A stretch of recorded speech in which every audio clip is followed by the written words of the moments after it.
وعن معاذ رضي الله عنه قال: قلت: يا رسول الله، أخبرني بعمل يدخلني الجنة ويباعدني من النار.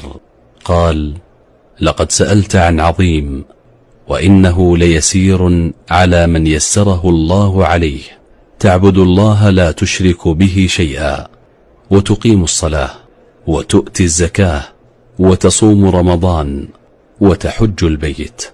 ثم قال: ألا أدلك على أبواب الخير؟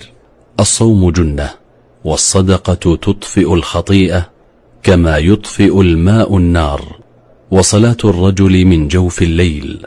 ثم تلا: تتجافى جنوبهم عن المضاجع، حتى بلغ: يعملون. ثم قال: ألا أخبرك برأس الأمر وعموده وذروة سنامه؟ قلت: بلى يا رسول الله. قال: رأس الأمر الإسلام، وعموده الصلاة، وذروة سنامه الجهاد. ثم قال: ألا أخبرك بملاك ذلك كله؟ قلت: بلى يا رسول الله. فأخذ بلسانه قال: كف عليك هذا. قلت: يا نبي الله، وإنا لمؤاخذون بما نتكلم به؟ فقال: ثكلتك أمك، وهل يكب الناس في النار على وجوههم أو على مناخرهم إلا حصائد ألسنتهم؟